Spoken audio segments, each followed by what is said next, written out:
I would be shocked. What are the chances of Jan going for this line, Fabi? Like 0, I think. If he plays bishop e6, I will bow to Jan. So you can probably guess what's coming here, but it's worth sticking around for this awesome reaction from the commentary team, plus just a great fight today, as ever in this World Championship match. Now Ian Nepomniachtchi, he had the white pieces here, it's game 9. Ding Loren with black, and Ding is trailing the match 4.5, 3.5. So e4 from Jan, no surprises there, and today we get e5, not e6, the French defence which Ding played in his last black game.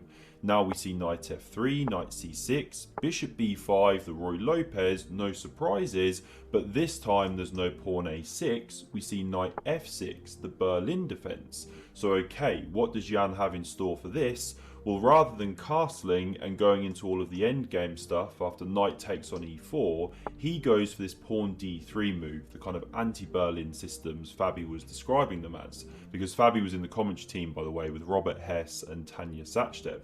So we see bishop c5, great square for that piece. Now pawn c3, the classic structure for white. Both players castle, and this quick d5 is how lots of black players have been playing recently, but d6 also a good move there as well. And now we have a divergence of theory here. There's a lot of games with taking on d5, but Fabi mentioned that this move has been tried a lot more recently because white's actually pushing here a bit more than in the lines where you take on d5, he was saying. We now see pawn a5 played by Ding, and the idea of this is to stop b4, kicking this bishop from a great square, and of course it gains space, and so Jan now goes a4 in response, gains some space for himself.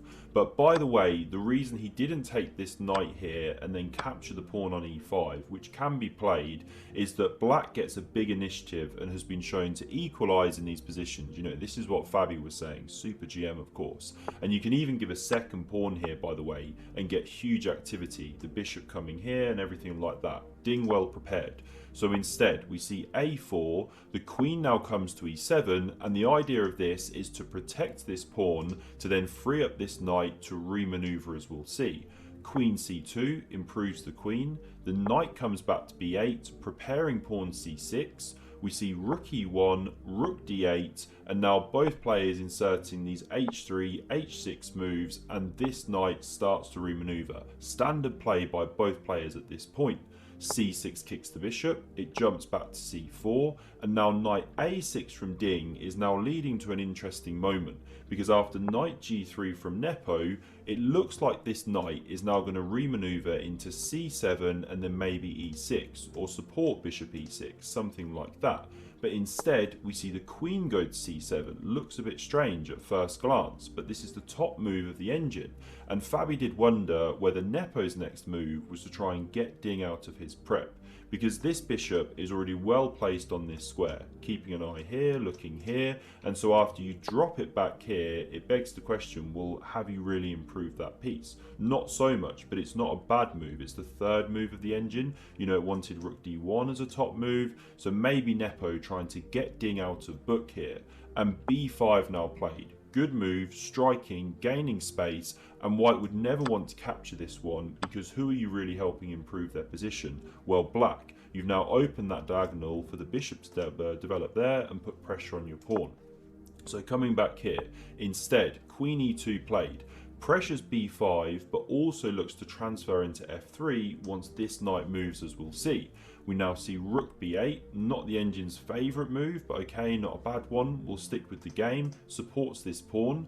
We now see knight h4 coming onto these light squares, and now this bishop nudges back to f8, very standard idea. Sometimes you can go king h7 and pawn g6, using the support of those pieces for this pawn, and also it clears c5 for the knight to jump there in future.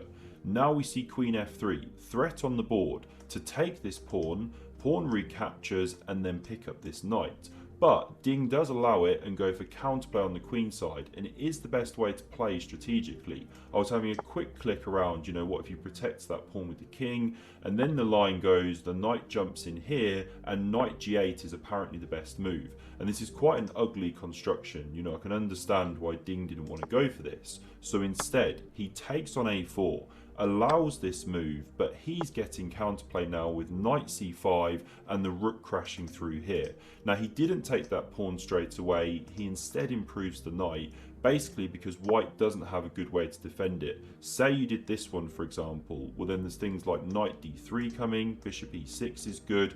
This pawn comes under lots of pressure anyway and is likely to drop, especially when this one's cramping it.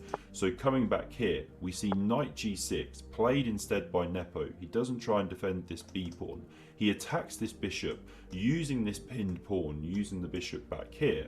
And now the rook takes on b2, we see captures here, the rook recaptures, and this bishop nudges back. Not the computer's top move, but not a bad one. You know, it comes away from the attack, pressures this knight. So knight h7 played, hits the bishop, it drops to c1, hits this rook, and now technically best was rook c2, although it's a tricky move to play because you're running into bishop b1. Now okay, there is a tactic here to then go knight b3, black's doing better, but there are other tricky things that could be going on after rook c2, so Ding prefers to keep it simple, drop back to b5, but this sets up an interesting tactical moment because bishop a3 is now played, slicing down that diagonal and setting up a threat of bishop c4. But what does Ding do? He ignores it, top engine way to play, rook e8 on the board, letting bishop c4 come, but here's the big point from Ding Loren. He does not move the rook, he gives the exchange if Nepo wants it. Bishop e6, excellent move, and this is where Fabi says this. If he plays bishop e6, I will bow to Jan. So now you can guess what happened, right? Did this rook get captured? No. This one chops off and we get a great reaction from it. But first, just to show you why this one wasn't taken, well, you can play like this, but black gets huge compensation. You can see the grip on the light squares here, and also rook c8 is going to put huge pressure on this pawn, and these rooks are kind of hemmed in, you know, they're not really blasting in an open board, it's tricky. So instead, we see captures on e6, eliciting this reaction from the commentary team. He finds that option. Oh my god. Jan's a beast. 4%, he's like... Just to prove me wrong, he plays it. Okay, so the knight recaptures. Now we see this knight jump into f5, and there's a threat to jump into d6, fork the rooks. So c5 was played, blocking out the bishop, and now queen e2 hits the rook, it saves itself, and now the queen improves to c4, pressuring the a pawn. Queen c6 defends. Bishop c1 nudges back, opens up the rook to take that pawn, and now knight f6 from Ding, he improves that piece back into the game. We see queen takes on a4, queen captures, rook captures, and we start to see this liquidation of pawns. But Nepo doesn't immediately take the a pawn, he first goes bishop to b2, because after the rook moves, now you can take here. If you'd started with taking that a pawn, then knight d4 was getting a bit annoying, supported by the two pawns. So this was a better way to go. Now rook b4 offers the exchange. You do not want to take there and connect the black passes. So instead, takes on a5 played, we see captures on e4, and we start to get some liquidation, heading towards what should be a drawn endgame, but there's a lot of play yet to go. Now, knight d4 was played here. This knight is attacked. You can save it with knight d2, game goes on, but Ding just trusts his endgame technique. So he offers a pawn here, which Nepo snaps off, and he's now pawn ahead, wanting to grind this endgame out. Now, if the knights were off the board, it'd be a very simple draw, but with the knights on, there are still opportunities. Should be a draw, however, but it'd be a lot harder if there was an e pawn and an h pawn. This is something that Fabi was saying. Then you've got more opportunity to create a passed pawn, create problems. g6 kicks this knight, it drops back into e3, king g7, rook b4, knight g3 now played, and it's a nice tricky move. If you capture, well, black takes here, again, theoretical draw. So instead, the rook comes to the 7th, now knight f5, and this is an interesting moment too. You know, Ding's literally offering this horrible pawn structure because he just backs his ability to draw this. You know, these guys know their endgames. I'd be a bit scared there, right? So Nepo, he doesn't want to try Ding on that one. He wants to keep the knights on. There are better chances in that position. Rook e7, Ding offers the rook trade. Nepo decides no. We see rook e1 check, king h2, rook e2 pressures this pawn, and after rook b7, knight d6 hitting the rook, it slid across, and now king f8 sets up a threat. The pawn is no longer pinned to the king, and so f5's on the card, kicking this knight, and then you can pick up the f pawn. So we see king g3, pawn f5 played, and it's a nice defensive idea from Nepo because he throws in this move, picks up a tempo on the rook, it moves away, and now we see check, the rook blocks, and these ones, they come off the board. Knight e5, so can Ding hold on here? He's a pawn down, Nepo's going to keep pressuring. That one pushes on, and h4 now is a nice idea because after captures, it gives the king access to this square and you can start pressuring these ones. But this is a really cool and calm move now from Ding. Pawn to h3.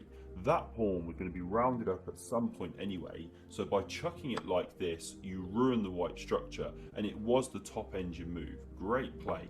Now king e7, knight c6 check, king f6, knight d4, and knight e4. And Ding has got a good defensive setup here. His king's active, his knight's active, and at the end of the day, if you trade off these two pawns, well, then you can just chop this one with the knight. It's going to be a draw. And this is essentially what we see now. Lots and lots of dancing. So I don't want to bore you to tears here. Let's just flick through these moves and you get the idea. Ding's on form with this technique, no issues, it hops around. Okay, we'd likely mess this up, right, as mere mortal amateurs, but not these guys, they're too good. Now the pawn kicks on, and in this position here, few more moves, we finally see a liquidation, draw agreed, because that one's about to drop, completely level game. So Ding, he holds the fort today, well done to him. Nepo pressed a bit, nothing crazy. Next game, Ding's got white, looking to strike back in the match.